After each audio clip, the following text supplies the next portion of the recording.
אהלן יואב, היי גלעד, צהריים טובים, מה שלומכם? אנחנו בסדר, איך אתם? בסדר, בסדר, אנחנו היום בלי כל המכשור מקליטים מהבית מפאת הנסיבות שנכפו עלינו, אבל כן, אבל את עיקר שורדים. הפרק כן ישמעו בסאונד טוב, כי למעשה אנחנו עכשיו קצת מסכמים שיחה מרתקת שהייתה לנו בשבוע שעבר עם מייקל גרין. איך אתה יצאת מהשיחה הזאת? וואו, באמת, אמרת את זה יפה, זו פשוט הייתה שיחה באמת מרגשת, מרתקת, שנינו נראה לי למדנו והחכמנו וזכינו לארח אדם בפרק שאולי הוא לא מהמוכרים, אבל הדברים שהוא אמר לנו הם חשובים ביותר. כן, אני ממש אעודד אתכם, שיחה ארוכה והיא הרבה באנגלית טיפה קשה, אבל אני ממש אעודד אתכם לעשות את המאמץ ולנסות להקשיב לה כמה שיותר. יש שם תובנות פשוט חשובות שאותי הדהימו, ואני חושב שממש חשוב שכל אחד ידע אותם, במיוחד לאור העובדה ממה שמדברים, מה שהוא אומר, שכולם יודעים את הדברים האלה, אבל אף אחד לא עושה איתם כלום, זה מטורף. כן, כן, ושהוא בעצמו גם אמר זה לא שיחשבו שאנשים שיש לו איזה פתרון קל למצב, אבל חשוב להכיר את המציאות. אז מה הדבר שהכי למדת מהדבר הזה? מה אני לקחתי? אני חושב שהדוגמה שהוא נתן לנו, גלעד, באמצע הזה, ושהתעכבנו עליה גם בפרק, להבין את המספרים, שהוא בעצם מסביר שכל פעם, על כל דולר שבעצם נכנס, ואני מקווה שאני מסביר את זה נכון, על כל דולר שנכנס לשוק ומושקע במדדים, זה בעצם מייצר 8 דולר של ערך. כלומר, זה לא אחד לאחד, זה לא שנכנס עוד כסף וביקוש מצליח ליצור ערך באופן שווה וליניארי.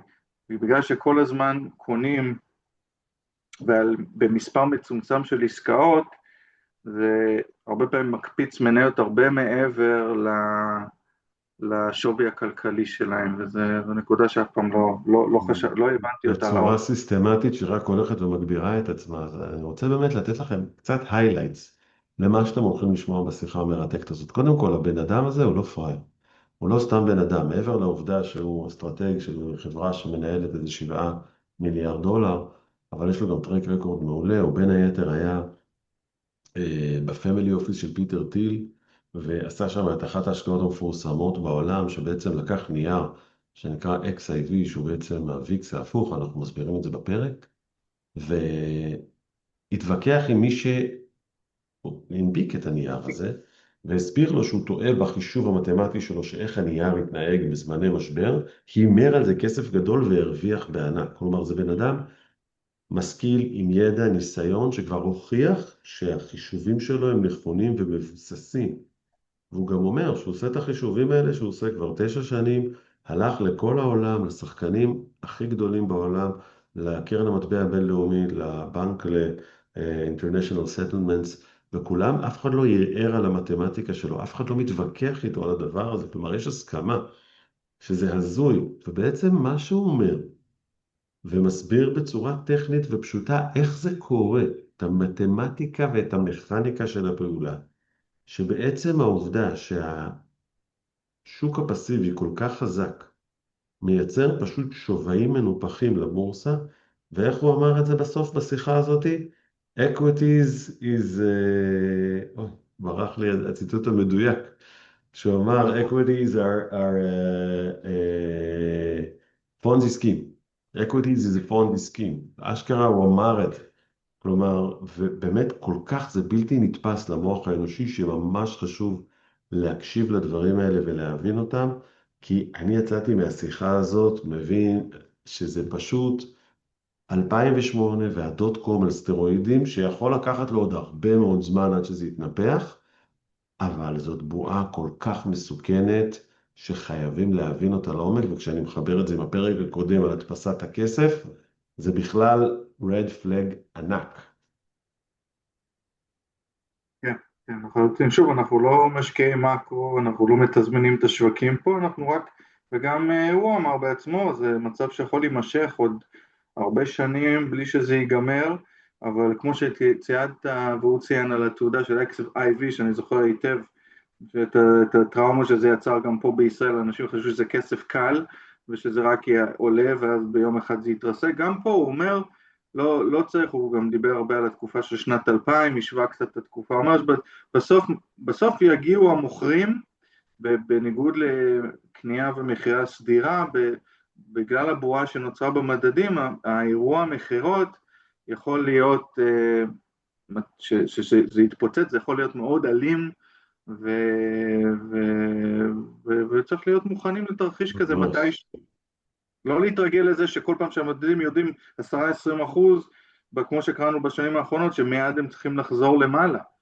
בבועת, אני מזכיר לאנשים, נסדק, את הבועה של שנת 2000, שהוא ציין שהירידות הגיעו ונסדק ירד בכמעט 80%, לקח לו עשור וחצי לחזור לאיפה שהוא היה ערב הדוט קום. אתה יודע, עוד דבר שהיה מדהים בשיחה איתו, איך הוא הסביר, הרי הוא חי שם את התקופה הזאת של הדוט קום, ואיך הוא הסביר איך המכניקה של המשבר הגיע. בסופו של דבר זה נופל על הדברים הקטנים, כמו הזמן שבו צריך לעשות ריבלנסינג לתיקים, או הזמן שאופציות שהיו נעולות לאנשי פנים השתחררו, וכאילו פתאום קורה איזה משהו שאתה לא צופה ומוציא דברים מאיזון ומביא לתוצאות בלתי צפויות.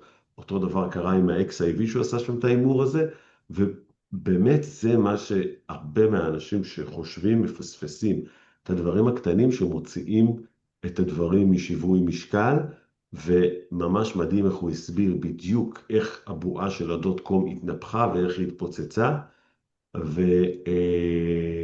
ואיך הוא מסביר מה שקורה עכשיו, היכולת שלו בסבלנות ובעומק ובדיוק להבין את ה-details ואת ה-ins and outs, זה פשוט ממש שיחה מעוררת השראה, ונראה לי ששוב פעם רביעית, אני אומר בערך חשוב להקשיב לעומק ולהבין את זה, ואולי שווה שנעשה עוד כמה פרקים על המשמעויות של הדבר הזה, כי אני מסכים איתך, אנחנו לא משקיעי מקרו, ואני ממש לא רוצה לנסות לתזמן את השווקים, אבל אם, כמו שהוא אומר, equities is a Ponzi scheme, אם אתה מבין שהמחירים של המניות הם מנופחות, מטופחים בצורה שהיא בלתי סבירה, אתה חייב לקחת את זה into consideration ולהבין במה אתה שם כסף, ולדעת שבאמת שזה לא בולענים. הדימוי שלי זה בולענים, שאתה הולך והקרקע נראית שהיא יציבה, ופתאום ברגע אחד נבלע בור ואתה מאבד את כל הכסף שלך, ממש ככה.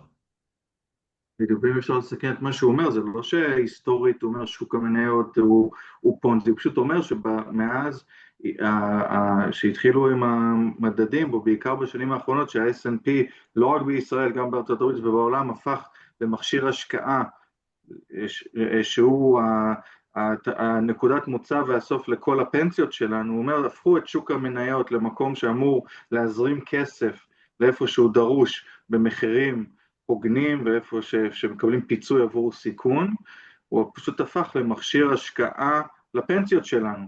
ושוק ההון לא נועד בשביל להיות כלי השקעה לפנסיות שלנו, אפשר להשתמש בו לצורך כך, אבל סוג של הפכו את היוצרות פה, וזה הסיכון הגדול.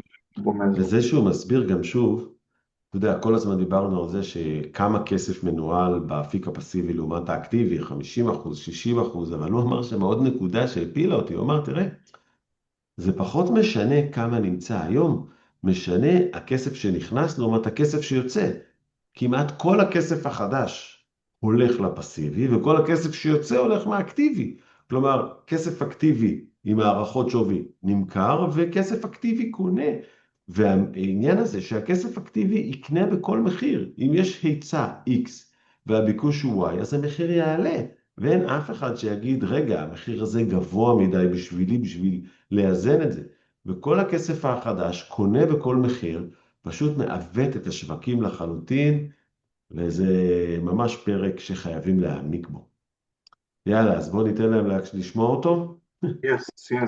אז אנחנו מגישים לכם את השיחה שערכנו בשבוע שעבר עם מייקל גרין, שמנו לכם למטה בפוטנוטס עוד תכנים שלו וחומרים שאתם מוזמנים לעבור, נזכיר לכם שזה רק למטרת הרחבת ידע ולימוד ולא ייעוץ השקעות ולא שיווק השקעות, ומי שרוצה ייעוץ או שיווק מוזמן לפנות, יש למטה לינק לפנות ליואב, יש לנו גם את הנותני חסות, שאתם יכולים להשתמש במוצרים שלהם ולעזור לנו לקדם את הרעיונות האלה, ובאופן כללי תעשו לייק, תעשו share, תעבירו את זה לחברים שלכם ותעזרו לנו להפיץ את הרעיונות החשובים הללו של השקעות ערך, ואת הציטוטים ואת ההמלצות ניתן לכם בפרק הבא, למרות שגם הפרק הבא מתוכננת לכם הפתעה מאוד מעניינת לפרק 100.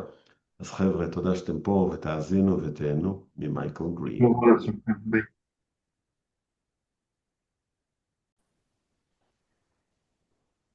Just one sec. I don't know. Oh, and just so I'm prepared, do you guys flip back and forth between Hebrew and English, or do you do the program? We're going to do it in English for you. In English, okay. Hello, Yoav, and hello, Mr. Michael Green. Hello, nice to see you. Nice to see you. Thank you very much for taking the time to record an episode for our podcast for the Israeli audience. We're going to tell you, our listeners, that I heard Michael talk in the Value X conference in Omaha a month and a half ago, and I was completely amazed by the depth and the importance of his enormous knowledge. And Michael was kind enough to join us to share it with you, and I think it's one of the most important episodes that we have recorded. So thank you, Michael, again. Well, it's my pleasure. I think what you actually meant was you were amazed by the enormous size of my forehead, but that's no, not at all, by the depth. Okay, so just a short introduction for our listeners. Can you tell us a little bit about yourself, like main highlights of your career and what brought you to what you do today? Sure. So I, like many people on Wall Street, I graduated from the University of Pennsylvania's Wharton School of Business, graduated in 1992. Spent a bunch of time developing an expertise in valuation, primarily actually for corporate strategic purposes. So the valuation of business units, the valuation of potential acquisitions, et cetera. In the mid-1990s, I converted that into, along with a couple of partners, converted that into a software program. That software program was purchased in 1998 by a competitor and then ultimately sold to Credit Suisse. It's now part of UBS, called Holt. And so I have a long background in equity and fixed income valuation work. With that transition and the sale of my business in 1998, I transitioned to the active management of small cap value securities. And so I managed separately managed accounts and ultimately then mutual funds, then hedge funds. In 2014, I founded my own hedge fund, a firm called Ice Farm Capital that was seeded by George Soros.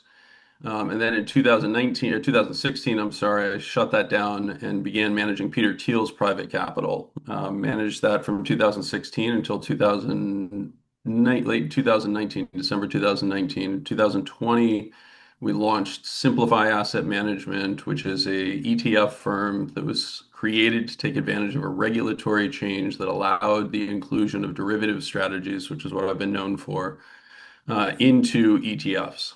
And so it's called the derivative rule. It's part of the reason you see the proliferation of ETFs in the past several years, offering strategies like income enhancement, call overriding, protection in portfolios, et cetera. And that kind of brings us up to the present. We're currently about $7 billion. We manage about 30 separate strategies. The one that I manage directly is our high yield product, which is a unique exposure to high yield that takes advantage of a couple of features in the high yield market to deliver a slightly above index return on a consistent basis. And then also carry a credit protection overlay. So in periods of market stress like we just experienced, it tends to outperform fairly dramatically.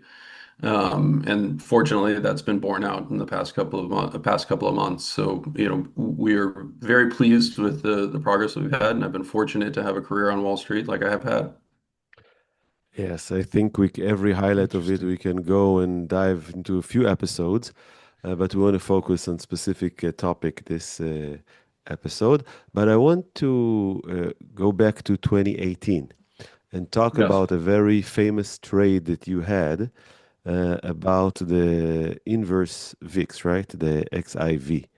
And Yes, so this was an early ETF in the volatility space. It was designed to provide the opposite performance of the VIX, which is the hedging mechanism or the price of the implied volatility on S&P index options at a 30-day time horizon.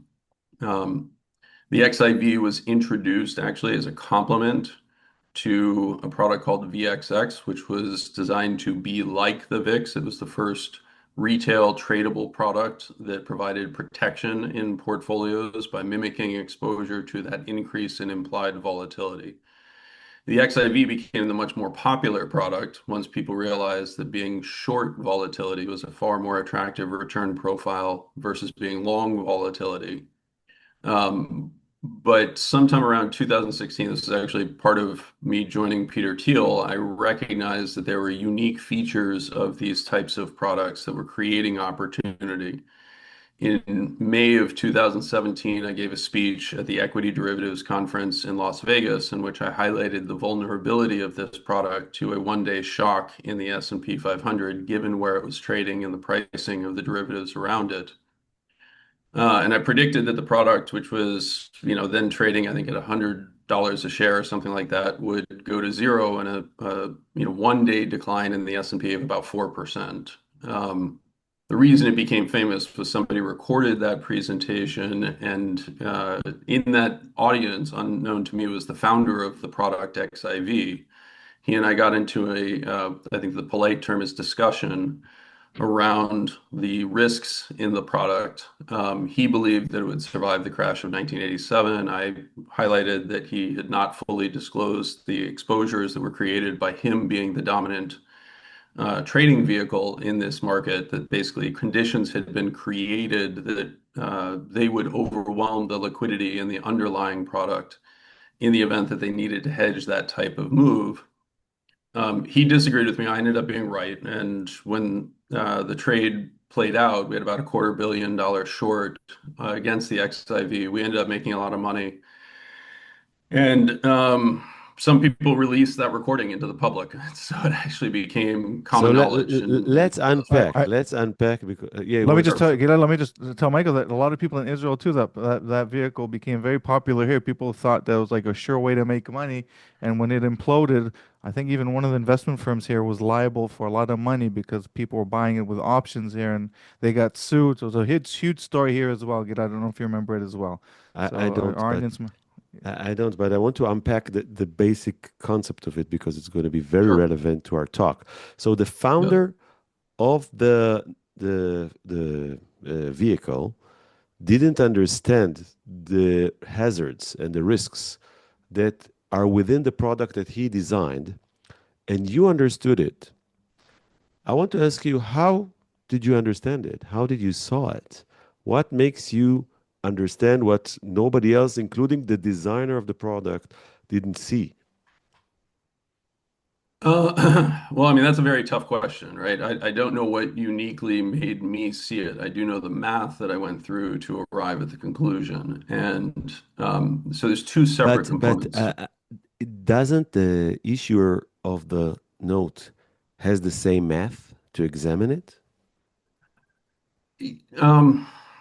Yes, but I think you've probably heard the phrase, there's lies, damn lies, and then statistics, right? So data is available to everyone. How you choose to use and interpret that data is, I think, really what is key. Like if you do this for a long time, two things happen. One, your actual skills degrade, but your knowledge base expands. And as your knowledge base expands, you get better and better at basically saying, no, that can't be right. And so I've had many math PhDs work for me. They're always surprised because they will produce something and show it to me, and I'll say that can't be right. And they'll go back and check it, and the answer is no, it was wrong, right? So it's just that there's a little bit of an innate skill that you develop that says there's something wrong here, right? The primary component that I spend most of my time thinking about is market structure and how actual trading activity occurs. What is the mechanism by which something is actually effectuated? And in the case of the XIV, what had transpired was something that we had seen once before in the crash of 1987 in the S&P 500. That was the first exposure that the market had to effectively crowded derivative trades. And so the analysis that had been done by Paul Tudor Jones around the crash in 1987, not the fake trader PBS documentary that you might have seen, which is great, by the way, but the actual analysis that he had done behind that, he recognized that the portfolio insurance in 1987 had become so large that on an average trading day it was consuming about 70% of the trading liquidity in the product itself. And so his calculations, led him to the conclusion that if there was a significant spike in required hedging activity, because these were systematic algorithms that were running these programs, that it would overwhelm the available liquidity in the S&P futures. And he ended up being right. My math was very, very similar. I was looking at the XIV and the quantity of trading and the liquidity that it was requiring within what's called the UX complex. That's the derivatives for the VIX that it is based off of. And just like the S&P futures in 1987, the quantity of trading that was being consumed by the VIX complex of ETFs was about 70% of the daily liquidity. This was in a low volatility environment. It became fairly straightforward to understand that if an event occurred of sufficient magnitude, that the required rebalancing in those products was going to actually create a short squeeze in the underlying UX futures themselves. And so that was the math behind what I was doing. There's a second feature that I think is really important that people should understand, is that when you have an inverse product, it behaves as basically minus 100% of whatever the move is in the underlying. And what drove the XIV higher was a decline in the underlying. The VIX got lower and lower and lower.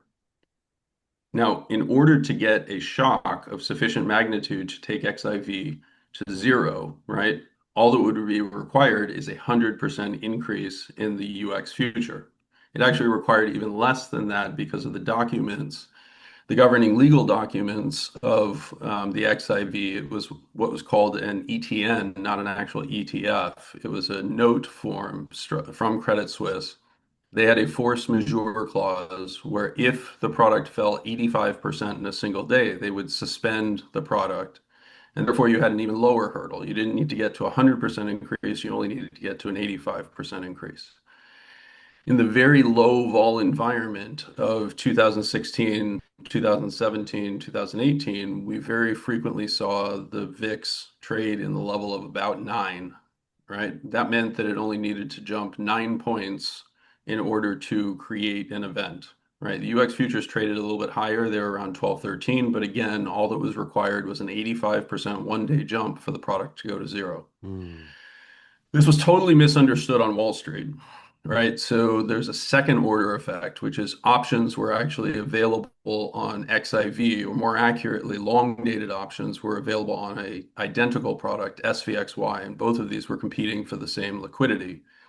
The pricing of those options reflected basically the log normal distribution that anyone who has played around with options is familiar with, right? So if your price is at 120, going to 140 and going to 100 are roughly symmetrical in terms of their probabilities.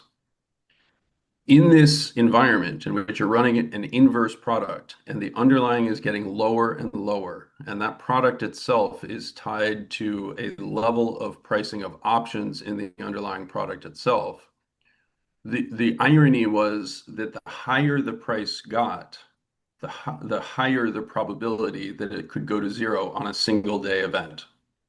And so this was one of these weird things where something, we generally think of something going up as representing less risk, that the market is basically coming to the conclusion that its odds of going to zero are lower and lower.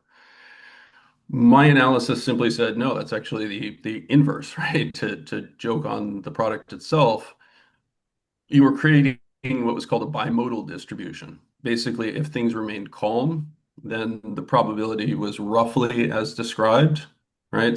So that's that roughly symmetrical outcome. But in an increase in volatility, ironically, there was an extraordinarily high probability. We calculated it roughly 95% over the course of 2 years that this product could be taken to zero in a one-day change in the S&P 500. I want to stop you for a And second. I think sure. that it's probably very difficult for our listeners to understand all the concepts, but Yeah. that you're talking about. But would it be fair to say that basically you understood the difference between the theory to the practical implementation of this product? There's an element of that, and I think that's right. And this is part of my background is in an area called operations research, and it's specifically what's called systems dynamics. And so those are systems, it's an evaluation of systems where there are feedback loops and mechanisms that basically create emergent properties. A really good example is you put a whole bunch of people together in a town square. They're going to behave in somewhat predictable ways. Some will go to get coffee, some will go to the movie theaters, etc. Same thing is true for any mass of, securities products or traders, right? They will behave in a certain way. But if an event occurs, let's say somebody, unfortunately, bad example, but it's the only one I have available, somebody throws a bomb or a grenade into the middle of the square, right? What seems as very random patterns then have very predictable outcomes. And things like understanding how narrow the exits are can create very predictable outcomes and implementations. So this is the same underlying phenomenon. Like when things are going fine, when things are normal, right, they're going to behave in a certain way. The edge cases, ironically, right, where that, what happens when the grenade is thrown, that becomes, unfortunately, the most predictable event. Hey, Michael, And so you that, mentioned. this is very, very similar. So I wanted to ask you. You mentioned that you shorted this vehicle and you made a lot of money. Questions I want to ask you: whether shorting all the popular vehicles today are the leveraged ETFs, and we'll probably get to talk soon about your work on the various indices. But what about just making money off? Could just like shorting these leveraged ETFs? Is that something that you think is also a viable strategy, or it's probably a Well, different? so I think it's important to actually distinguish, right? A lot of people tried to short this product and got their I think the technical term is butts handed to themselves, right? We were able to take advantage of that unique feature that I identified, that effectively the options market was pricing an incredibly low probability. It was basically less than 1% that this product could go to zero. And we saw that at 95%. And so we were able to buy a product, a put option, that the worst we could lose is the money we put out. We weren't short, so we didn't face on losses. That gave us the staying power to stay in the trade and not have to worry about it in the same way. We had a defined loss and a potential significant profit associated with it that ended up paying out. But again, like the way you choose to trade events, the way you choose to express your trade is often even more Of important than course. identifying the trade But itself. you agree with me that the problems different problems, but these leverage ETFs are also very, very bad vehicles to invest in, risky. and over time will not risky. They're just dumb. I think they're over time they will most of them will go to zero. That's because of the decay, or we could do a podcast just on this issue. I don't want to get Yeah, I into mean, it, we could. I think the really key thing is that most how you people, do it. Yeah, most people think, okay, what is the riskiness of investing in the stock market, right? And they'll do some mental calculation. They may have their own perception. I think one of the key things is that the perception of those risks has deteriorated since the global financial crisis. Despite the fact that we've had a number of events, we've bounced back sharply in almost every event. So most people see downside as simply an opportunity to buy more, right? That actually perversely creates its own self-fulfilling component. If stocks go down and people buy more, they're going to push the stocks back up and you're going to experience the exact same behavior that you had. But really critical to understanding that is that you are impacting the market, right? Your decision process, your behaviors are actually creating those outcomes. And so what you had perceived prior to your entry as something that was basically just a feature of the market, you are now creating that feature. And if you decide not to participate the next time around, it's actually possibly not going to exhibit those same behaviors. It depends on it depends effectively on how dependent the market becomes on your participation. And so that is, again, the same underlying phenomenon. We exist in a world right now where there is a significant amount of excess liquidity. There's plenty of excess dollars. And when people are looking at those excess dollars, they say, well, what should I do with it? I know I'm going to put it into the stock market, right? And we generally think of the stock market as this giant mass that, we as individuals don't have any impact on, that we're not affecting it. I used to use the analogy. David Foster Wallace is an American author who gave a graduation speech, I think it was in 2015, called This is Water. And he shared the narrative of two young fish swimming along past an old fish. And the old fish shouts out to him, "Hey, boys, how's the water?" And they look at him kind of weird and swim on a little further. And one of the fish turns to the other fish and goes, "What's water?" And the point is that you don't recognize the medium in which you yourself are participating, that you are having an impact on the environment. And so as more and more retail individuals basically buy equities, they are creating the perception that equities are less risky and always bounce back. Okay. Right? The choice of vehicles that they choose to participate also impacts that. And so I know we will discuss that as we go forward. Okay, so let's go to the Right. main topic that you talk about and investigate and research for, I think, almost 8 years now, if I understand correctly. Actually, 9 years, yeah. 9. It's how passive investments change the market and what's the situation today. And you have some very amazing outcomes of your research. Can you start sharing with us what do you see? Sure. Sure. So very quickly, passive investing, as I define it, is buying all the securities in a market on the proportion of their market capitalization. That in many ways, it's shorthand for most people for the S&P 500.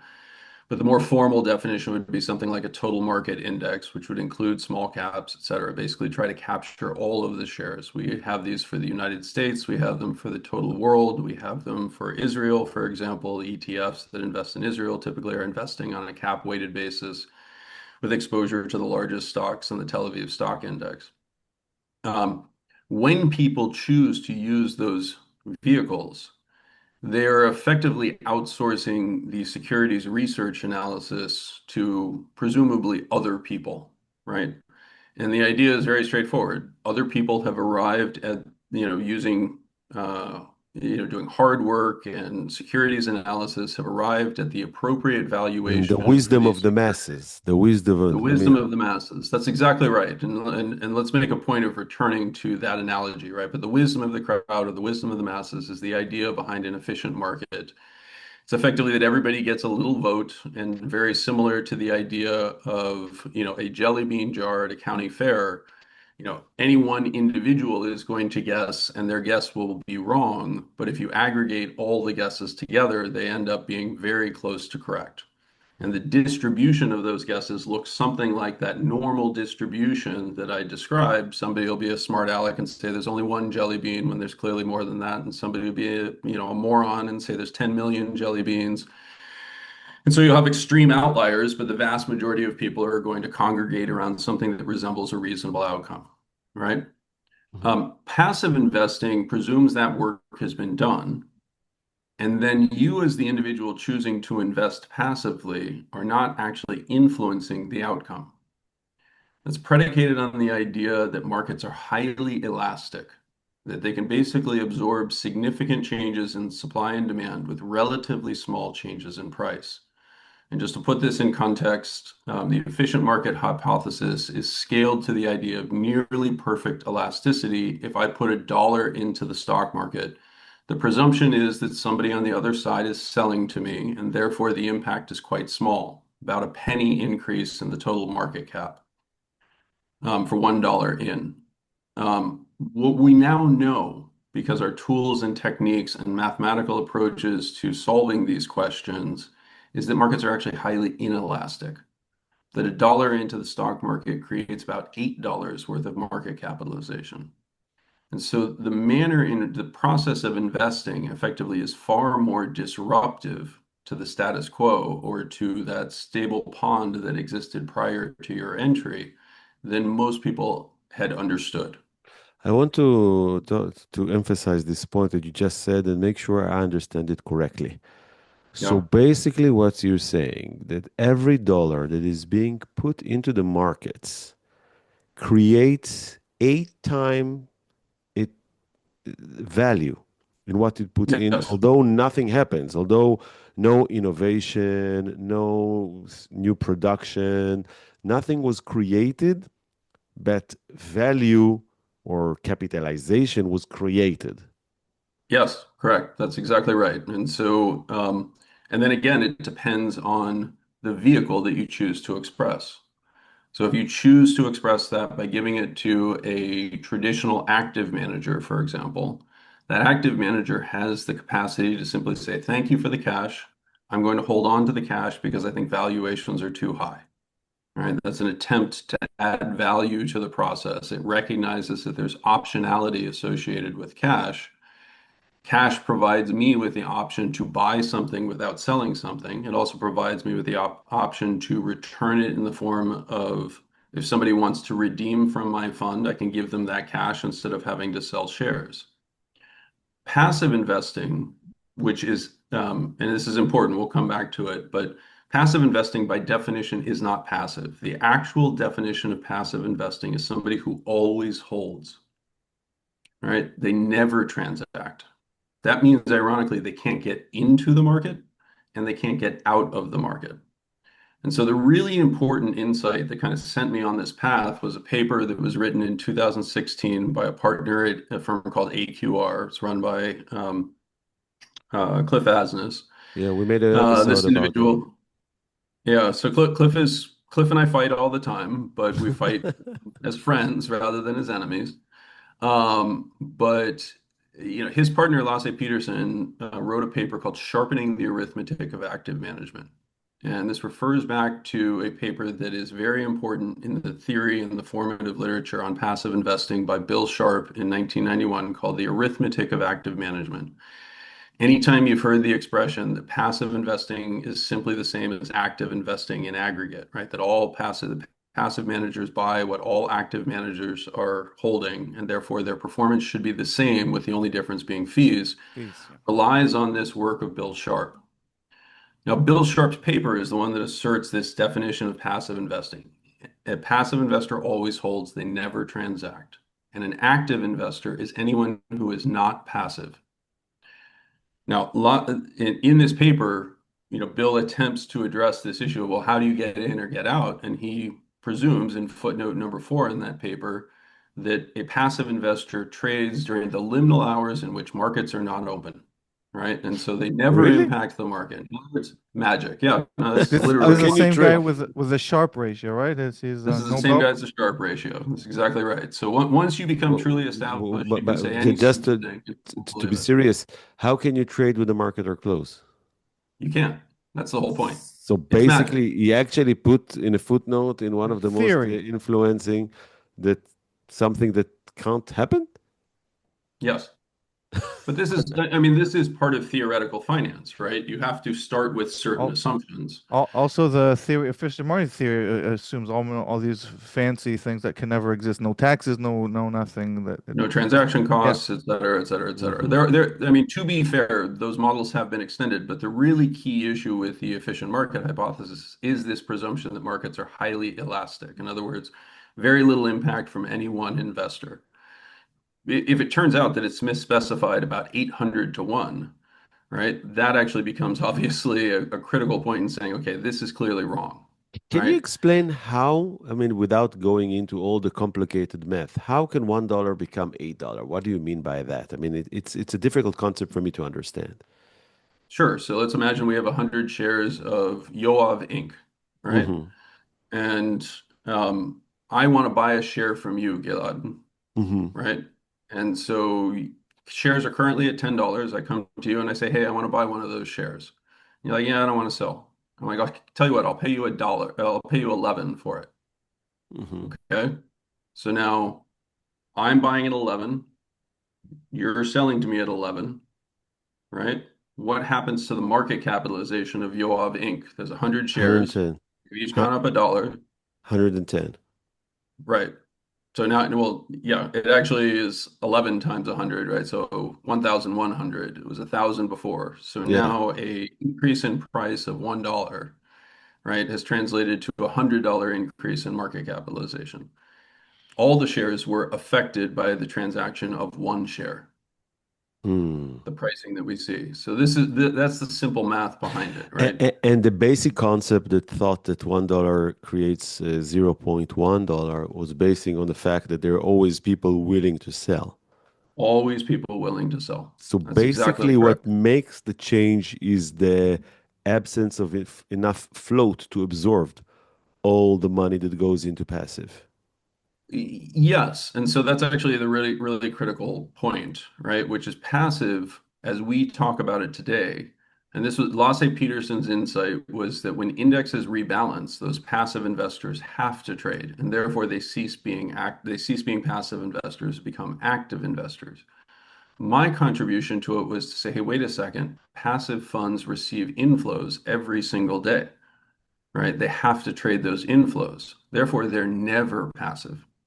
What they actually are systematic algorithms, just like we talked about in 1987, that have the world's simplest algorithm. Did you give me cash? If so, then buy. Did you ask for cash? If so, then sell. No discussion of valuation, no discussion of is it a good idea to buy, no discussion of the value of cash, right? Excuse me. It's simply buy. And so that actually has a very meaningful impact, right? Again, if you go back and you start thinking about what we were just talking about, this idea that is there somebody available to sell? Well, passive investing, once you give the instruction to buy, there's never going to be a sell unless you ask for your money back, right? And so that actually enhances the inelasticity of the market by putting more and more shares in the hands of people who are doing what we're familiar with from the Bitcoin world is hodling, right? Unless I'm going to retire tomorrow, And unless I'm taking a basically, distribution, I'm not going to sell. and there are much more people saving for retirements than people who are retiring. But basically, what you're saying, I'm trying to understand this concept, is that because you will always buy no matter what the price is, that this is the algorithm, then Yep. automatically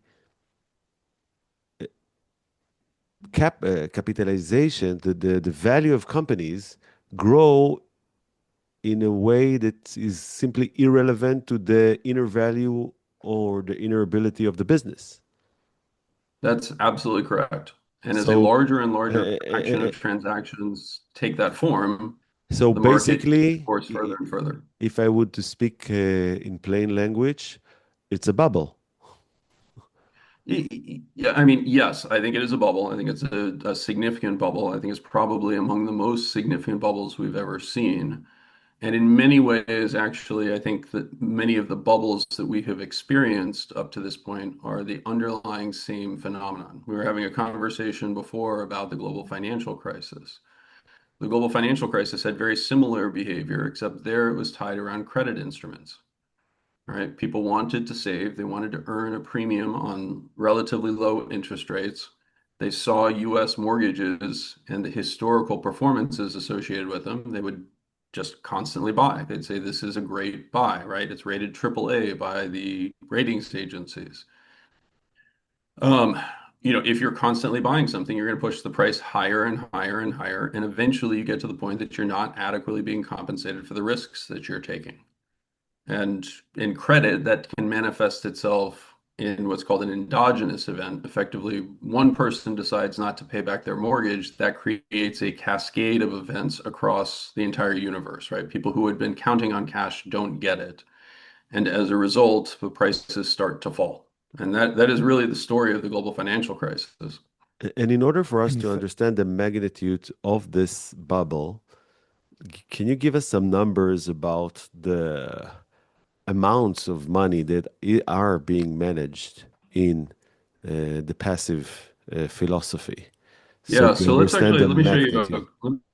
let me show you a couple of slides very quickly. So this is one of the charts that I just share quickly just to illustrate the scale of the issue. So this is looking at the change in passive share over the past, give or take, 30 years. This is only through 2020. It's continued to grow. When I started in the industry in the early 1990s, passive was less than 2% of the market. Today, we actually think in the United States, we just crossed 50% of the total market capitalization that is owned by passive vehicles. In other words, hodled, right? So if we go back to our example of Yoav Inc., basically half the shareholders will never sell to me unless an instruction comes from their end investor to sell. They won't think about valuation. They won't think about potential future returns, et cetera. They simply don't consider it. Wow. Right. And another thing I heard you talk about that, okay, this is like the total assets, but when we're looking about the new money coming in, because all the new money goes into passive, so the inflows are far more than 50%. That's actually 100% correct. You remember very well. So the inflows beginning around 2015, and most people in markets can actually timestamp that and recognize that that was the point at which things started to get pretty crazy, right? We use the term the Costanza market, right? Referring to the scene from the episode in Seinfeld where George Costanza just tries doing the opposite of what he thinks is the right action, right? And that ends up being the right choice. In many ways, since 2016, the Costanza approach has been the right approach. I will buy things that are really expensive and I will sell things that are really cheap has been a very successful formula. The reason for that is because around 2015, we actually started to see net outflows from actively managed funds. And at that point, more than 100% of the net money coming into the market was passive in construction. Passive allocates more capital for the next dollar that comes in to things that have gone up. In other words, it behaves exactly like you would expect in the Costanza market. It buys more of things that go up and less of things that go down. Right? So that next dollar contributed is now become the dominant feature, and it is weighting towards the highest valued companies, the largest companies, et cetera. The chart on the right in what I'm sharing shows the percentage of trading that is tied to fundamental analysis. And so as early as 2009, we got to the point where less than 10% of actual stock trading was tied to anything having to do to fundamentals. So we moved from an environment in which the majority of stock trading was actually tied to people doing securities analysis to today, less than 10% of the actual trading involves anyone who's ever opened up a spreadsheet or done an analysis on the 10K of the company. Amazing. It's unbelievable. I mean, if I understand correctly, although this bubble is an enormous magnitude and has been pumped into a great scale, it would probably continue, right? Well, this is unfortunately one of the outputs that comes from this, and it's what makes me a little bit unique in my sharing this, which is that this behavior actually explains much of what we are seeing. Markets continuing to rise, valuations getting higher and higher for the largest companies, even though the law of large numbers would suggest that it's very hard for them to grow into those valuations. And it also creates a lot of confusion, right? So and pain for small cap value managers such as ourselves. Yeah, I mean, for small cap value managers, I basically like to point out that you're hanging out with that red line, right? Everybody is getting redeemed, getting fired, and as a result, the stocks that you have selected actually experience selling pressure, while the stocks that you hate, that you think are ridiculously overvalued, actually experience buying pressure. Again, the Costanza market outcome.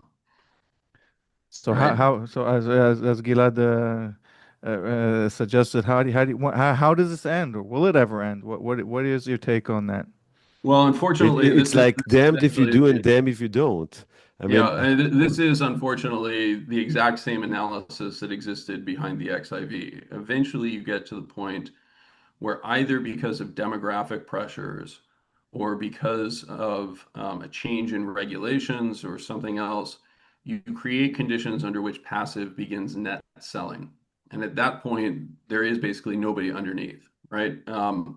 So, this is just an illustration of the XIV. The chart, this was talking about, the magic approach to get in and out of the securities. Let me actually Just so you were very modest, you skipped a slide I saw where people may not know that you managed money for Peter Thiel at that time, a famous investor, which our audience may know, who was also a PayPal fame of a must. So you probably did something good before to get there, and probably something good for him when you made that trade for him. So well Yeah, done. no, it was a successful collaboration. And Peter is a brilliant individual. Yeah, yeah, well done. So, but all right, so let's jump basically, ahead just to the understand the implication. answer to my previous question, basically what you said, sometime, someday, the music will stop. I don't know what will cause it, but when the music will stop, it's going to drop all the air out of the balloon. Yeah, that's the unfortunate conclusion from the simulation. So let me just actually walk through a few components to help people understand kind of how you get here. So if you're going to talk about how markets change, you first have to understand how they worked in the first place. And I was very surprised when I began doing research around this, that there was very little work on what are called demand curves or supply curves of secondary securities, basically asking the question, how do active managers behave? And so I went out and I built an empirical database. I surveyed about 450 investors, and I asked them a super simple question. You're a portfolio manager. You have 5% cash in your portfolio, so it's not really a constraint in either direction. And you receive a new inflow or outflow.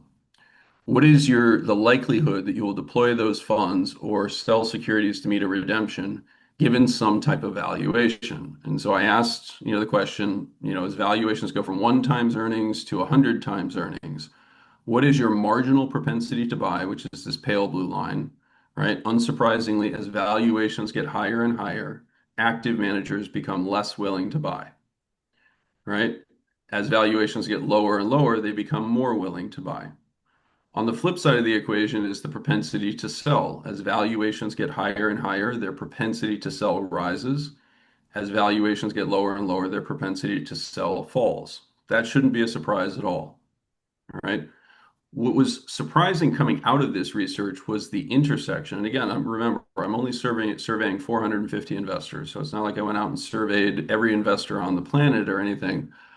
But the amazing thing was that the intersection of those two curves was about 50-50 at exactly the market's historical valuation average. And if you then build an agent-based model where I had 10,000 agents, I imbued each of them with responses from these surveys, and I then randomly gave them cash or took cash away. And what you get is the chart on the right, which is that valuations are mean reverting in this framework. That makes perfect sense. As valuations get higher, there's fewer buyers, more sellers. That pushes valuations down. Right? As valuations get cheap, there's more buyers, fewer sellers. That pushes valuations up. Right? So this is why something like the Shiller PE had historically worked. You had active managers who were discounting, viewed high valuations as unattractive, low valuations as attractive, and therefore the market exhibited mean reversion. For anyone who's a value investor, this makes perfect sense. Right? But now look what happens when I introduce passive investing. And again, remember, passive investing is not passive. It's a systematic algorithmic approach. It simply says, did you give me cash? Then buy. Did you ask for cash? Then sell. Right? In other words, 100% propensity to buy or sell. As they become a larger share of the market shifts from that 50% towards something that is not a stable equilibrium. It ultimately becomes what's called mean expansionary. So as passive gains share, what you get is the PE evolution on the right.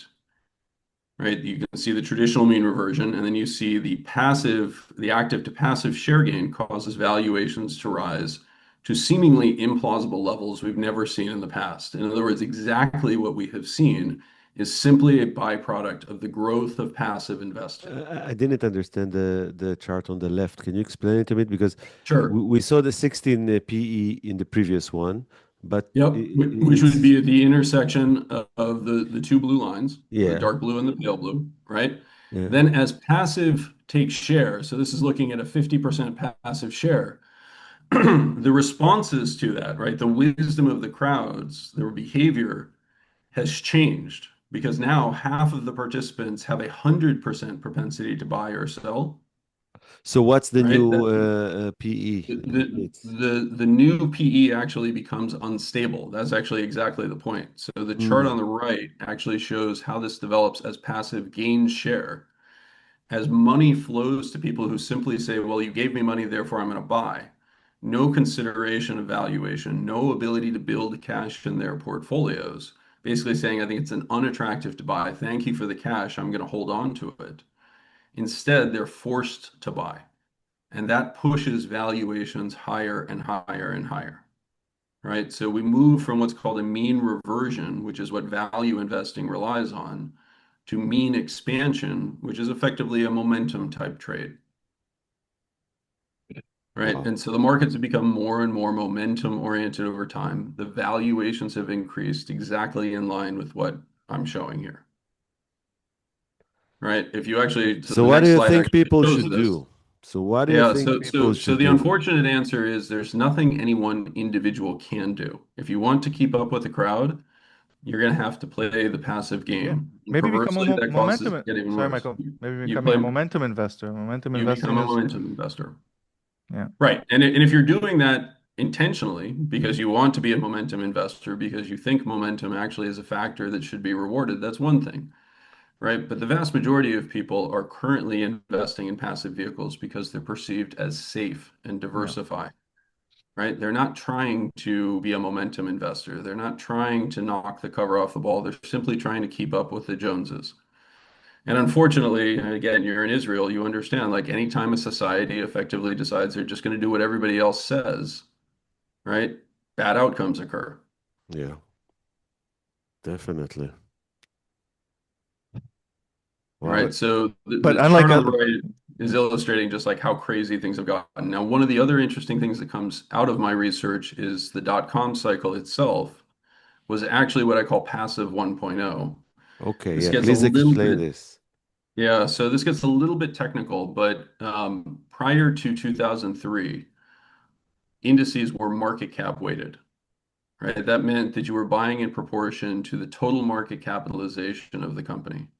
The unique feature in the 1990s in the US market was that you had many companies that had relatively low float. So, in other words, the market capitalization reflected shares that were held by insiders who were unlikely to sell to you. Mhm. So, when index investing started to catch fire in the early 1990s, that meant that the index investors were trying to buy stocks in proportion to their market capitalization. And yet the available shares, the float of shares was very low relative to that market capitalization for many stocks. If I try companies like Cisco, Microsoft, Dell, right, companies where insiders held significant fractions of shares.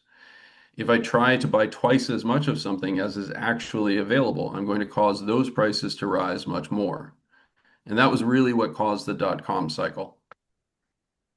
Basically, the indexation started and there wasn't enough float for the big companies? There was you had many companies that were low float, and so this actually became one of the defining narratives of the mid 1990s, that you wanted to invest alongside insiders, right? That the insiders knew more about the company than you did, and therefore you were well positioned if you bought companies with high levels of insider shares or insider share purchases that was reflecting information that was not available to you as the public, right? This was perceived as a really good thing. But what was actually happening was the mechanics of indexing were improperly constructed prior to 2003 with this market cap weighting instead of float adjustment. And that meant that the stocks of companies that had low floats got bid up very rapidly relative to other companies. We didn't have the same type of factor investing. We didn't have funds that were dedicated to insider ownership or anything else. So what actually ended up happening is the Venn diagram, right? The intersection of companies with relatively low float that were included in indexes was basically technology companies and relatively recent IPOs. And so Mhm. more and more money basically flowed chasing that performance into those, but it was really kick-started and driven in many ways by index investing, even though it was much smaller then, right? Similar phenomenon have played out in markets around the world, actually one of the key pieces of my analysis that led to my understanding of this was analyzing the Chinese stock market in 2014 and 2015. When it rose dramatically over 500% basically from December of 2014 to June of 2015, Whoa. it was actually being driven by the same mechanics as the dot-com cycle. You had index investors that were trying to buy into China that would buy in through futures in Singapore. That meant that the futures brokers had to replicate those indices by trying to buy the shares domestic in China. Many of the companies in the Chinese stock market had low floats relative to their market caps, and the index was market cap weighted. They were one of the few countries that didn't change in 2003 to a float adjusted basis. So we were seeing companies in China, go up in an extraordinary fashion. They would effectively go limit ups every single day. So there would be no transactions actually happening because there was an imbalance between buying and selling. And you had companies that would go up 10% a day with no transactions, right? It's much more like the commodities market where wheat can go limit up or copper can go limit up, right? Because you can't resolve an imbalance in buying versus selling. This is what was happening in the Chinese stock market. And the most extreme example I want to would ask give- two Yeah, go ahead. questions about what you said to make sure I understand correctly. First, you said Sure. that there's a difference between cap weighted and float weighted. Yes. So basically, what you said, if I understand correctly, please tell me, that when you buy cap weighted and there isn't enough float, then it will increase the price dramatically. Correct. Yes. So then later on, they change it to do it float basis and not cap weighted, right? Right. Imagine, let's use another bad scenario, I think, right? sorry, Michael, but Berkshire, I think, is the best example. I used to explain to people, if you like this, I'll give you a time to breathe. With Berkshire Sure. Hathaway, because Warren Buffett owed so many shares, its representation, S&P, is much less than its market cap should it deserves, because the fact that Warren Buffett shares are not counted as part of the As part of the float, yeah. yeah. So that So- would be a good example, although that actually is an interesting component, right? Berkshire Hathaway was not eligible to be included in the S&P 500 for a variety of reasons, part of which was Warren's high concentration of ownership, right? And I'll also tell you, and I said this at the Omaha conference, look, Warren is a really smart guy, far smarter than I am. He never wanted to be in the S&P 500. Until suddenly in 2010, he did a transaction that was totally unique in its construction. He acquired Burlington Northern. He did so in a stock swap framework that actually injected Berkshire Hathaway into the index. Right now, it was Can you injected on a explain it market cap. again? Can you explain it? Sure. So Berkshire Hathaway had never wanted to be part of the S&P 500. he diluted himself, basically. He didn't dilute himself per se. I mean, yes, that was an implication of it, but more importantly was he constructed it in a very particular manner that actually ensured he would then be included in the S&P 500. He certainly had the capability to do that at any point before. Why he chose to do it then is an interesting question to me. Maybe he figured this out earlier than I did. It's entirely possible. But he still, Right. by the way, I wanted to ask you, he still recommends, sorry to cut you off, he still recommends, where he says when he passes away, he recommends for people to invest in the S&P. That's what everybody says, forget value investing, go, even Buffett says go for the S&P, which is, so it's an interesting anecdote. It's an interesting dichotomy. And I would note that he seems to recommend that a little bit less frequently today, And he but doesn't do it himself. he doesn't do it himself, right? I mean, he could easily invest the surplus cash that Berkshire Hathaway has in the S&P 500 if he chose to. He chooses not to. And so, with Warren, like, look, at the end of the day, I think that Warren is actually a genuinely, unique individual in terms of his investment talent and his capability. But there is an element, you may have read the book Snowball. I mean, there is an element of intentionally presenting that, right? He tries to come off as, an old folksy grandpa sort of thing, but man, he is a shark like you wouldn't believe. Definitely. Okay, so Many the people second say, so do what he, look what he does, not what he says. Yeah. So Yeah, I wanted to ask another question about what you said about the 90s sure. dot-com bubble. So, and basically, it's the same concept, and I want just to repeat it because it's unbelievable. Because usually, in a normal trading manner, if you would like to buy something that there isn't enough of, then the price will go too high. Eventually, you won't Yep, pay because you think it's too high. correct. But with the Yes. passive, you must buy. So you will buy no matter what the cost will be. This is the And actually, main feature. ironically, Gilad, you will buy more of the stuff that has gone up most because of the construction of your index, Amazing. right? So it creates a forced buying behavior So that's, you know, it's a what made little. it crash in the dot-com bubble? What made it crash? So there were two factors that caused it. And again, some people far smarter than me, guys like John Templeton, figured this out, right? They understood that many of the low float companies that were coming public, that ultimately those shares would make their way into the public markets. And so he identified when the insider stock options were going to become liquid and executable, when those shares became available for sale, and began shorting under the argument that as the supply of shares increased, that ultimately prices would have to decline to reflect that. He ended up being 100% correct in that analysis. The other So thing, though, that basically, what happened. happened was that suddenly, once the lockdown of the founders was finished, a lot of float went in, and the price Went went into the down market cap. directly, That's exactly right. and then the effect of crashing was amazing. Oh, now I understand. Right. Okay. So that was part of it. And again, remember, if the index is market cap weighted and the float increases, there's no change to the index buying behavior, but there's a significant increase in the available quantity of shares. In other words, prices should decline to reflect that. There was a secondary feature, and I was somewhat uniquely in a position to see this. I didn't fully understand it at the time, but when the NASDAQ actually cracked, right, when that break came in the NASDAQ, it happened on March 10th, 2000. Um, what actually happened there was that many institutional investors who had built portfolios and allocated over the prior 3 years, and standard practice in the late 1990s was that you would make an allocation to a manager. You would typically give them a 3-year mandate, time for them to prove their worth to you, and you wouldn't change any of your allocations over that time period.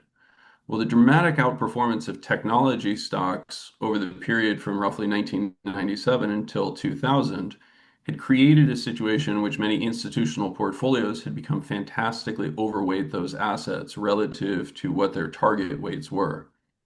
And so on March 10th, 2000, what we actually saw was many investment committees had gotten together in February. They decided that they were going to reduce their weights to technology stocks.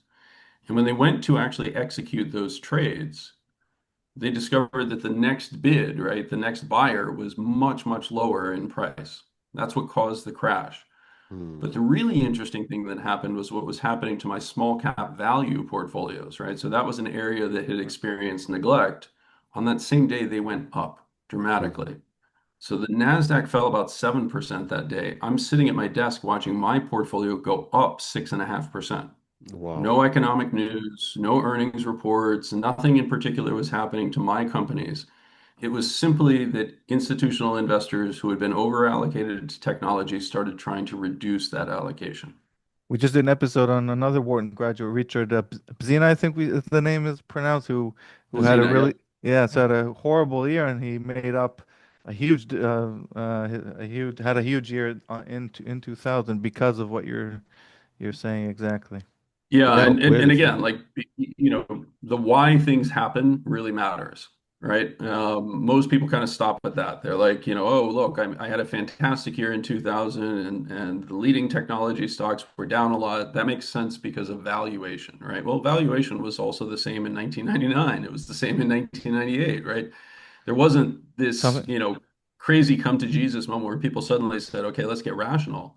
It was literally just a mechanical, okay, we're overweight this, let's try selling it So and it's reinvest the very simple proceeds in to what happened infrastructure. in the VEX. Eventually, God is in the details. It's the technical elements that eventually make the things go the way they go. It's like the bits and pieces of the mechanical issues.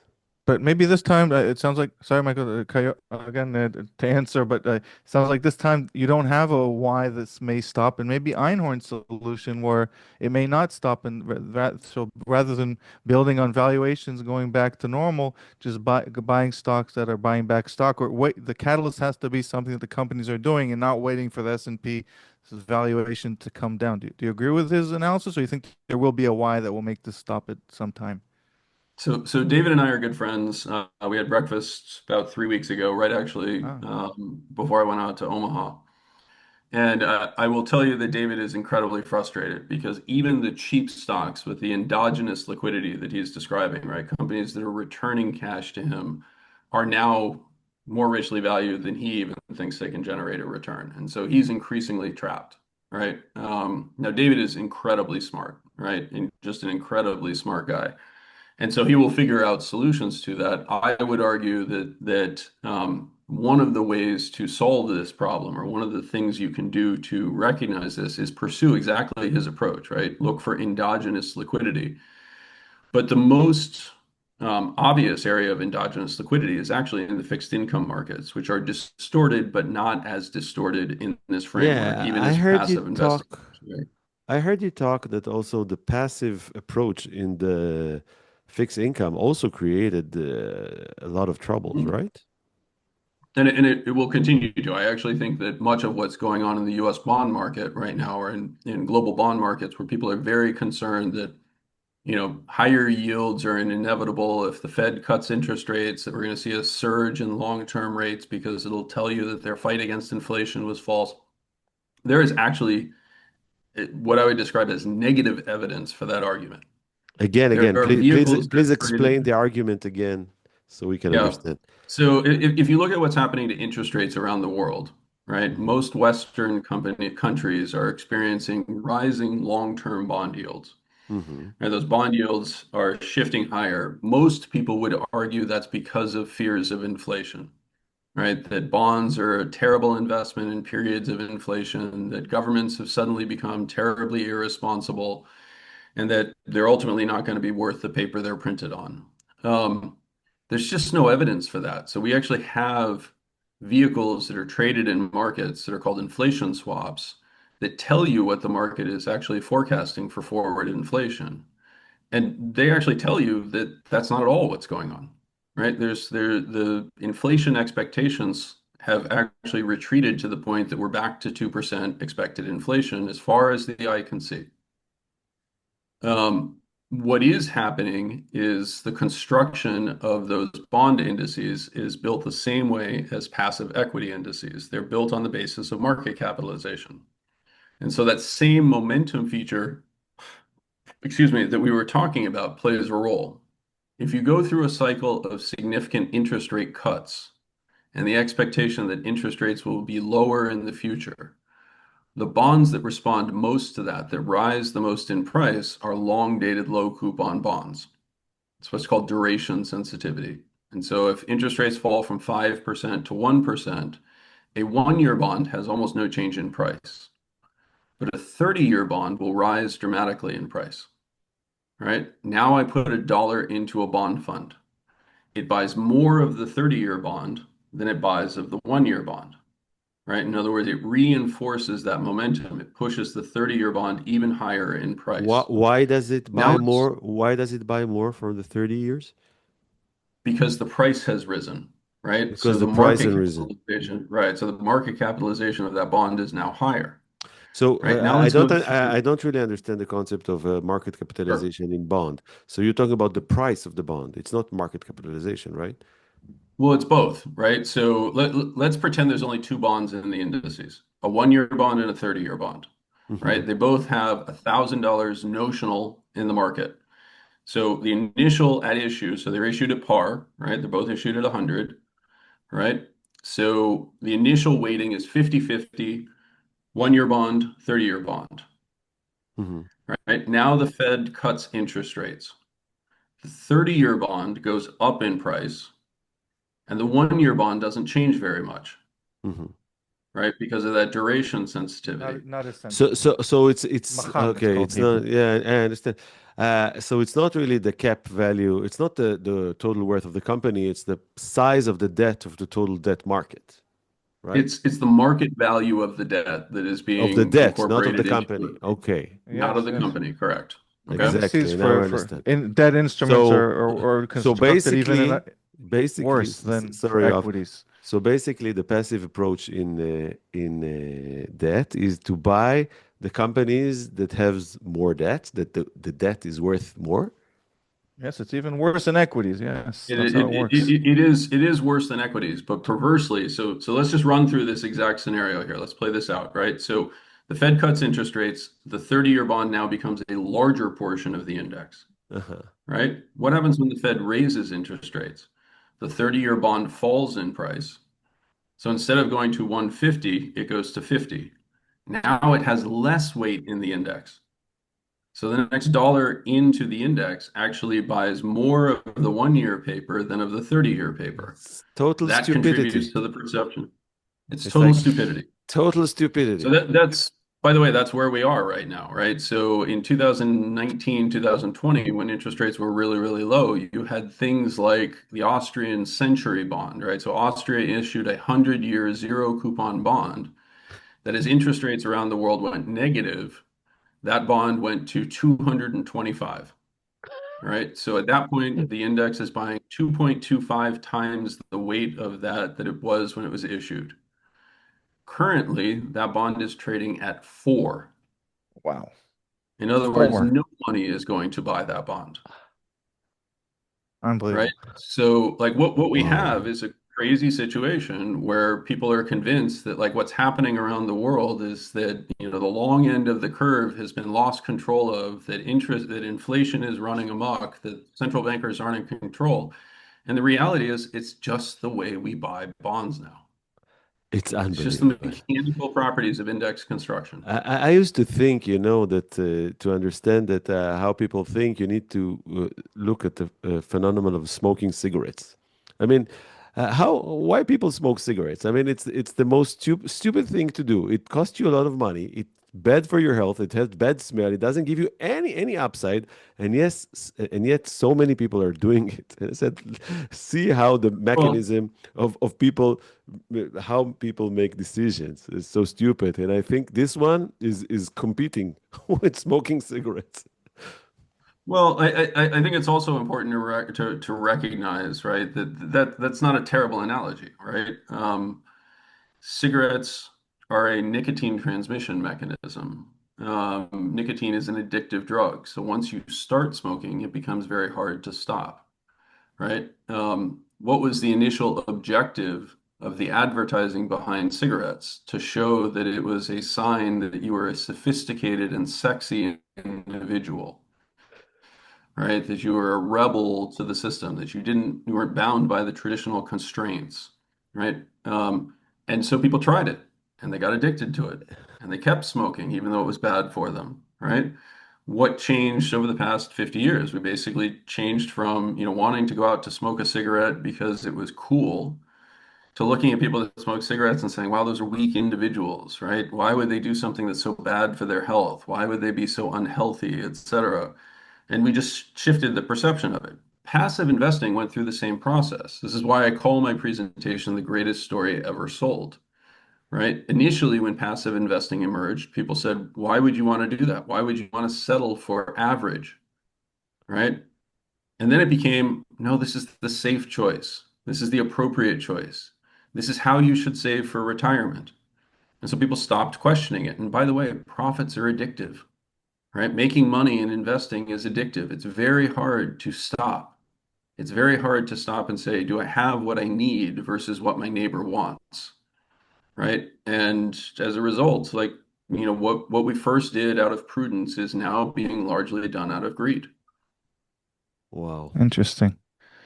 Gilad, I think we'll need to, at one point, we'll need to let Michael enjoy New York, but I don't want to give him some time. If you would like, Michael, tell us what you're doing today and what are some solutions the company you're involved with today. Simplify. How do you deal with this? Yeah. Sure. So I think there's a couple of things, some of which have become very straightforward, right? The first is to understand that what's happening in markets is not actually a reflection of what's happening in the underlying economy. The economies around the world are relatively weak.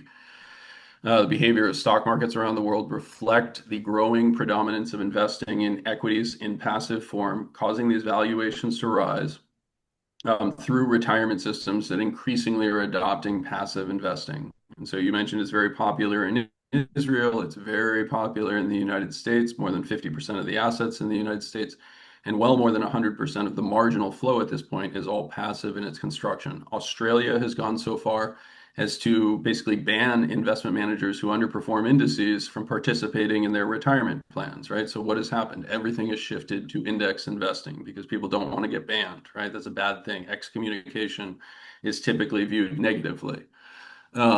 So, around the world, this story has caught hold, and it's creating conditions under which valuations are likely to rise regardless of what happens to the underlying fundamentals until passive investing becomes large enough, at which point it effectively ensures its own demise. Then it becomes like the XIV. Right? My math suggests that once you cross about 50%, which again we've crossed, you then enter into what's called a stochastic zone of uncertainty, where I can't tell you when it is going to happen. All I can tell you it is certain to happen. Right? Wow. And so you enter into this really weird realm where basically the S&P is starting to look more and more like the XIV and has a bimodal distribution where if everything remains relatively calm, it'll continue to appreciate and ironically likely appreciate at an accelerating pace, which is unfortunately largely what we've seen. But once we get to a point at which passive investing has become large enough that the sellers just even slightly outweigh the buyers, then it behaves exactly like the XIV, and the next buy is way lower. Wow. So, the unfortunate situation is you as an individual can do almost nothing on this, right? You as an So what individual do you can do is simply simplify. In simplifying the So at company Simplify, that we you do a work. couple of things. One, we try to use derivatives to actually modify these constructs. We have products like our SPUC, which is an ETF that actually recognizes these characteristics and not only buys the S&P, but also buys S&P call options to amplify those returns if my hypothesis turns out to be correct. I use hypothesis in the purely scientific term, right? Until somebody disproves it, it remains the operative component. When I started my analysis on this and came to these conclusions, I literally traveled around the world in 2016 and 2017, approached the smartest investors I knew, and I said, tell me why I'm wrong. We're now 9 years later, and unfortunately, not only are those people continuing to say, I can't prove you wrong, we've actually gone a step further, and more academics are actually jumping on the boat with me and saying, no, not only is he right, but here's mechanisms to drive it even further. So, we're in a very interesting place. And as I said, we're kind of crossing into that stochastic zone where I can't tell you exactly when it is going to happen. I can simply tell you that it is going to happen. Right. So we offer products that try to insure against this to a certain extent. We also offer products like my high yield product that is designed to take advantage of this. The simple analysis is fixed income securities look very much like what David Einhorn was highlighting. They have endogenous liquidity. An equity is a Ponzi asset in many ways. My return is dependent on what somebody is going to pay me I to think buy this it is from going to them, be right? the headline for the talk. The There you go. equities is a Ponzi scheme.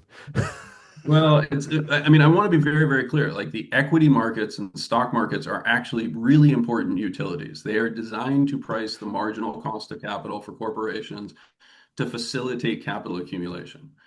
We corrupted them and turned them into retirement vehicles, right? Wow. And so that changes so many of the Another headline behaviors, for you. right? Yeah, exactly. Right? I'm just So thinking the same thing. It's just another headline. We corrupted them by there you go, doing it in another headline, right? retirement. It's great. Yeah, but so you end up in this very weird place where people are basically forced into retirement plans. In the United States, we passed the Pension Protection Act in 2006 that changed retirement systems from opt-in, you needed to choose to participate, to opt-out, meaning you needed to choose not to participate. That had a radical impact on this. And we basically tried to turn markets into retirement assets, right? That's not what they're there for. Markets do not exist to provide retirement to Americans or Israelis or anyone maybe else. can you give us some words about the regulation? I mean, okay, I would guess that, as you said, a lot of people now are starting to thinking like yourself. Where is the regulator? How come he's not doing something that will protect us from this Ponzi scheme? Well, I will tell you in 2018, so after the collapse of XIV, I drew the attention of regulators who began to pay attention to some of my ideas. And I went to speak, among others, to the Federal Reserve and the Bank of International Settlements, et cetera.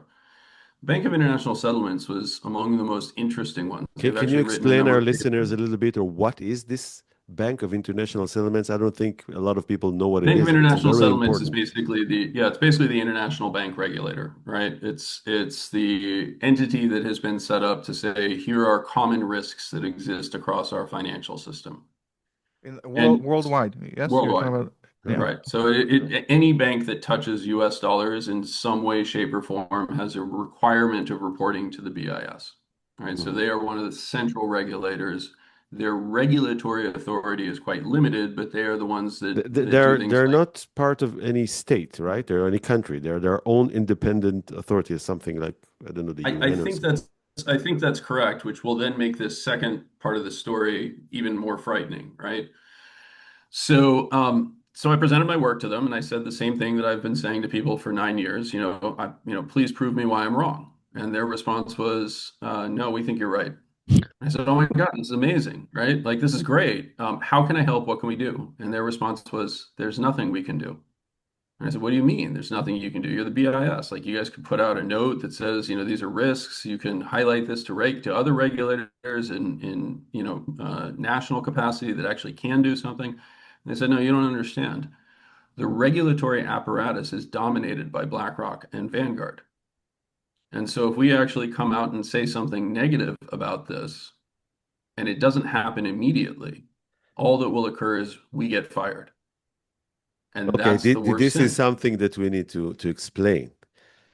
Basically, what we haven't mentioned in this long and amazing conversation is that there are two big companies that make some profit out of this passive mania, which we call Vanguard and BlackRock, right? BlackRock.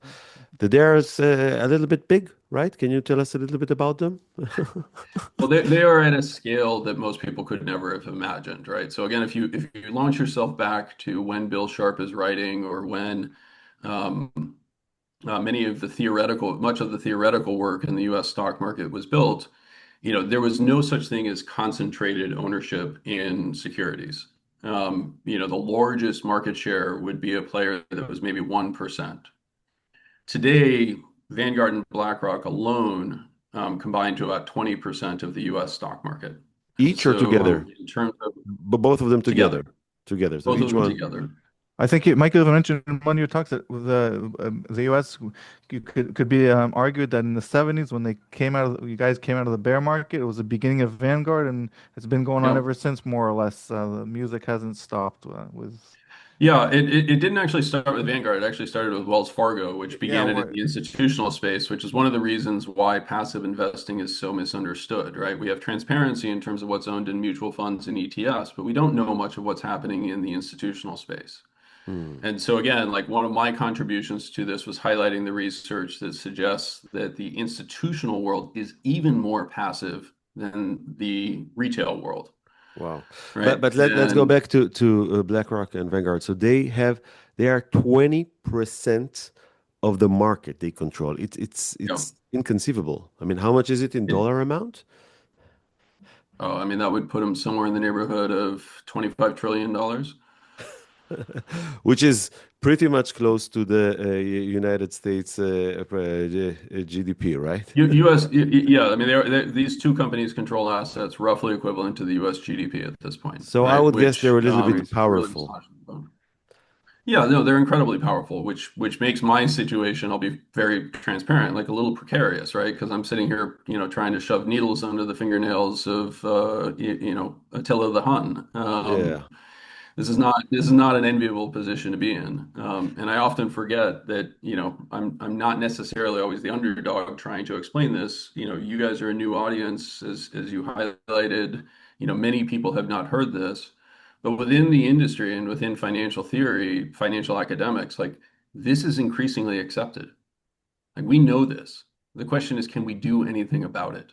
And the Wow. answer is no, And we maybe can't. also to answer myself the question about regulators, we see that in the past, regulators usually do things after something happens, not before. Yeah, I mean, after the yeah. financial crisis, they will do some regulatory to prevent it. I mean, in the Israeli army, we have a saying that the instruction for security has been written with blood.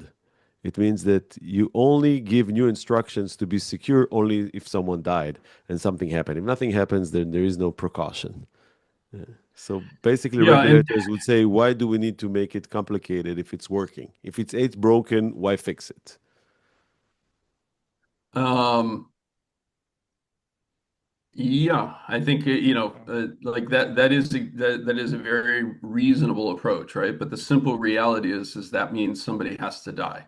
Exactly. And so, that's not a good outcome when you're talking about a global retirement system and global markets, right? Think of the absurd, Michael. Sorry to cut you off. To your point, we interviewed a very senior official in the local stock market, where he's saying when an Israeli pension funds puts in money, they're tax exempt, and he says, and the whole tax exemption is to help the economy, the local. But when Yep. what they're doing now, they're putting money into the S&P 500. That's where most of the assets are going now, and they're getting a tax exemption from putting in Israelis' money and pension money into the American stocks and Into the Fonzie the scheme. same. Into the Fonzie So scheme. this Yeah. is well, so it's a Ponzi scheme in that sense, right? But it's also what you just hit on is probably the single most important issue that I think we actually face because of this.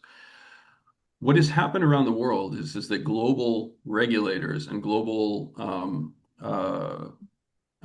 governments have basically decided we want people to save for retirement. That's a good thing, right? We're going to give them a tax advantage to save for retirement. Why? So we run a lower risk of people not having assets in retirement and therefore living a miserable existence, right? That's a very good thing. They then went a step further and said, we want to make sure that these people aren't defrauded. And so we're going to declare as a particularly safe approach passive investing. And passive investing will buy things in proportion to their market capitalization. It will rely on the judgment of all the people who work in the securities industry and who allocate capital on an active basis, and will have very good prices for these things, right? That's great until that becomes the dominant voice, right? So to circle back to that wisdom of the crowds, the wisdom of the crowds actually requires a very particular feature, which is that every single person basically gets the same vote, right? It's what's called endowment. It's why democracies work. It's why our societies tend to work. We respect each individual for their opinion, even if we disagree with it, right? And we're willing to abide by the rules that are created by people who are elected by the majority, as long as they respect the rights of the minority, okay? It's the same underlying phenomenon. What happens if you take that jelly bean experiment where people are trying to guess the contents of the jelly bean jar? And instead of saying everybody gets one vote, instead you say, you know what, 20% of the people get one vote, and another 40% of the people get 5 votes, and another 40% of the people get 10 votes, and then the last 10% of the people get 100 votes. Do you get the wisdom of the crowds? No, you don't. You basically get what the 10% says. Right? An even more extreme version of that would be to say everybody gets one vote and then the town mayor gets 10,000 votes. You're going to get the answer from the town mayor.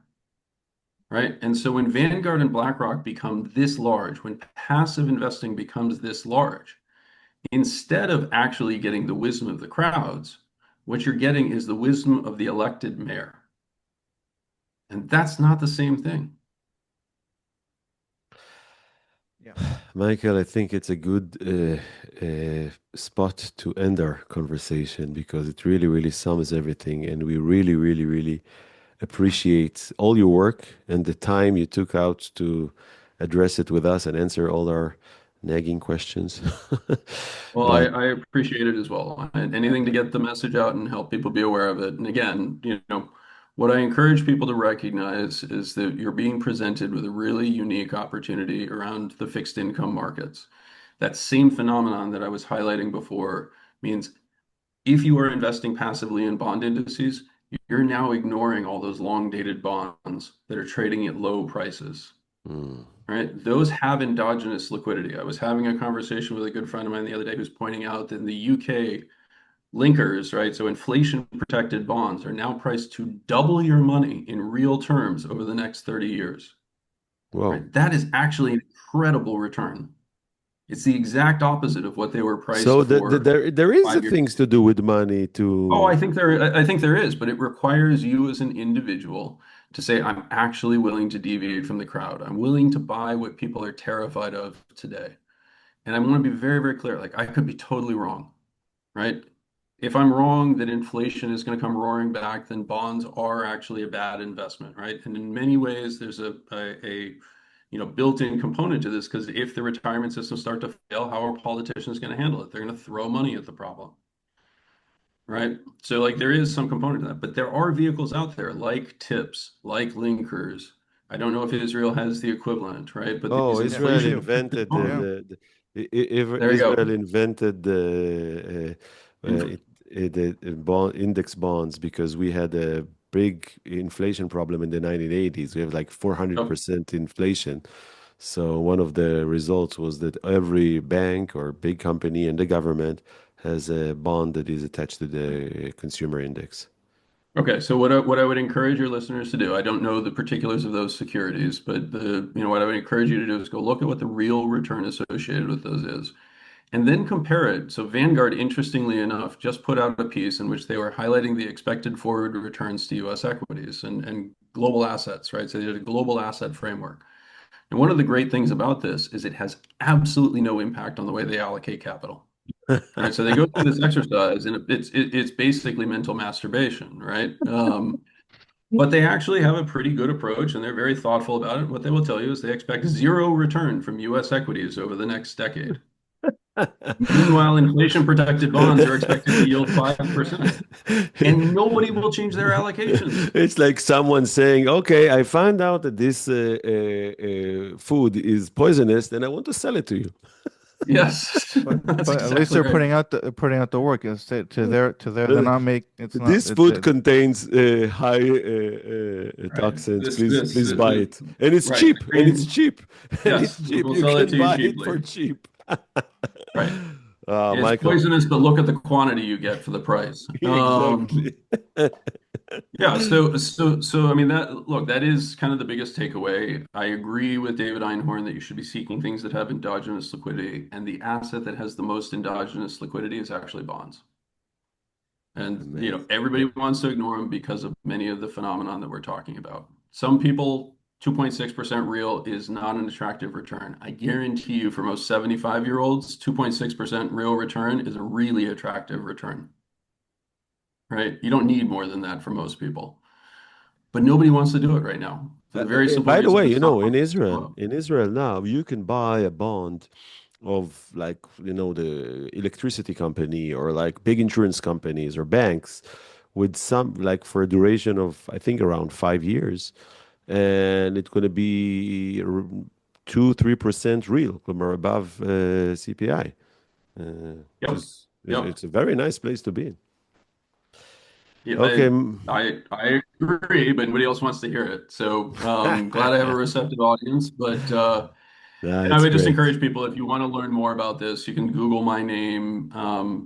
There's a number of speeches in which we walk through the whole thing. We're gonna put in the show notes one of a few of you. You have great talks that people can listen to, and many. And if you want to put to send us your slide, and we can link it also in the show notes. I don't know if you want to do it, but if you want, we will do it happily, and we will definitely encourage our audience to go deep into understanding this important, very very important issue. Fantastic. Well, thank you very much for having me, you two. I'm glad I met you in Omaha, Gilad. It was a real pleasure, and it was very nice meeting you. Likewise, Thank Michael, it was an amazing interview. Thank you so much. I think it was very, very important, and we'll try to get this out to as many people as possible. All right, Definitely. fantastic. And as a closing point, I would just say I wish the best to you and your families in Israel. I know it's a difficult time, so thank you for taking time out of your day. Thank you very We much, appreciate and it. The thank time out of our you that day and missiles. and thank you that we didn't have that, and thank all the ones who make sure that we don't have any missiles during this interview. I think there's only one that was involved in that, but that's that's a topic for another day. Thank you very much, guys. Thank you. Take care.